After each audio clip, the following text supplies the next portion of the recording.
A new record could be set this weekend for the most expensive home sold under the hammer in Sydney. Yeah, the harbourfront mansion with bridge views in Rose Bay has a price guide of $25 million, but it's generated so much interest that a fistful of cashed-up buyers will fight it out under auction conditions this weekend. They will. Auctioneer Clarence White joins us now with more. Clarence, good evening to you. Thanks for being here. Look, so many of the homes at that end of the market, they're either sold off-market or they can languish on there for a year or more. Why is it that such a short campaign could have generated so much interest with 7 contracts out for this one house? Well, you know, there's a number of factors that could affect the number of people that get interested. Obviously, pricing is the first one. If you've got a very reasonable expectation from vendors in terms of where the market sees value on that, that's a good chance that the guide, you know, might have encouraged interest, I guess. A good marketing campaign, obviously a good agent with some good contacts there might have brought a number of buyers to the fore. But yeah, maybe it's just luck as well. Clarence, I would have thought at this sort of top end of the market, it's hard to give a sort of a direct price guide, right? I mean, you can give a price guide, but it's probably quite wide in terms of the berth that you can get. So is it quite interesting to see it sold in auction circumstances, that there's not sort of an outright bidder that sort of is over and above the rest that clearly gets it before auction?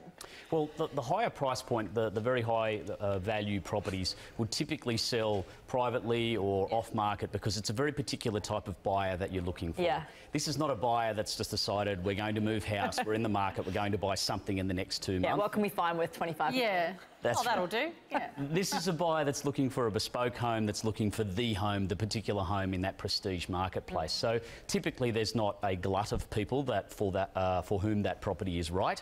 But obviously in this case they've come together with a number of parties. So they've hit the trigger and gone, well, we've got an auction scenario here. If we've got a number of buyers that are competing at the same level, then why not put them in a room and let them compete?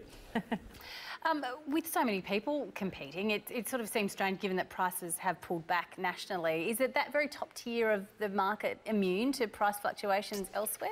I wouldn't say that, and I'm not a statistician, but my understanding is that the prestige end, so the upper end of the market, and we're talking about the $5 million plus bracket, has done better during this particular slump in the marketplace than the lower end has.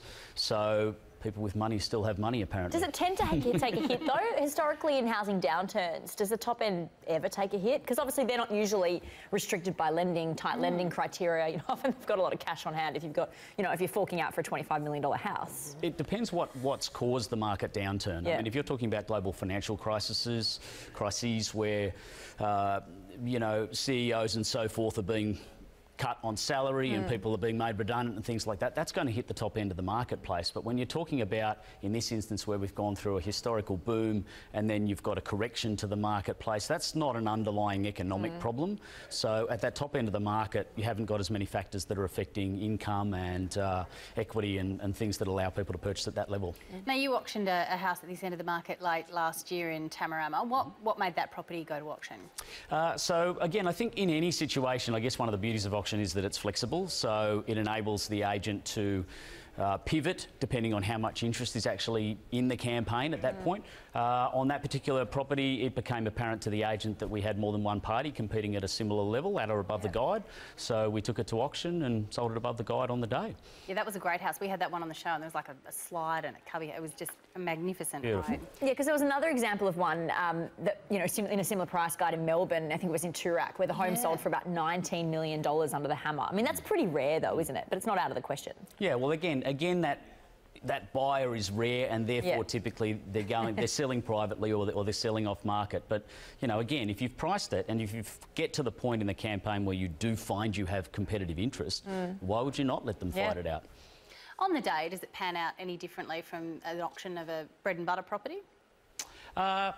Only in the sense that the demographic is a little bit different, so the buyer behaviour is probably slightly different at the top end of the market. In what sense? You're dealing with a very savvy buyer. Yep. You're dealing with a cool, calm and collected buyer.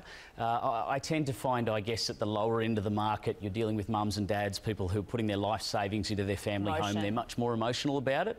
The buyer, $5 million plus and certainly at $25 million, is making a cooler and calmer decision with their cash at that point, I would have said. Yeah. We've got a bit more to burn as well. Yeah, but there's then fewer properties for them to really fall in love with too. That, you know, this one in Rose Bay offers gun barrel views of the harbour bridge, and it's sort of got everything that opens and shuts, and there's not that many homes like that on the market. And this one could still be snapped up ahead of Saturday's scheduled auction, couldn't It's it? always a possibility. You know, if an outstanding offer came in prior to auction, if one of the parties wanted to take it off the market, didn't want to go to auction to compete for it, then they could certainly sell it. Definitely. So what would be going on behind the scenes now with the buyer's agent? And given all the buzz around this property now, what would the buyer's agent be saying to the selling agent, and you know, how many people might be sort of trying to get their last bids in? Well, it depends on the scenario. Like, Yeah. it depends how set they are, and it depends on the mindset of the buyers. The buyers at this point, if they're in a mindset that they don't want to go to auction, they don't want to compete for it, then they would certainly be getting their ducks in a row to place a really robust offer at this stage in order to take the property off the market. Could it be a tactic? Putting it to auction to get a bigger bid before auction, or is that unlikely? It could be, although it's a dangerous play. If you look Try at to read the mind conspiracy games of theory these there, sellers and buyers up the top. It's always hard to sort of read. It's a bit of a game of chess, isn't it? When you get to I would suggest to you the agent would be a very good poker player if they were bluffing in that way, because it's only a week away. So I would suggest to you it's more likely they know they've got the competition, and therefore they're you know, playing that card at this point. Great insights. Well, I hope they do go to auction. As you know, we love an auction as much as you do. We'll see how it goes on Saturday. Clarence White, thanks so much for your time tonight. Thanks for having me.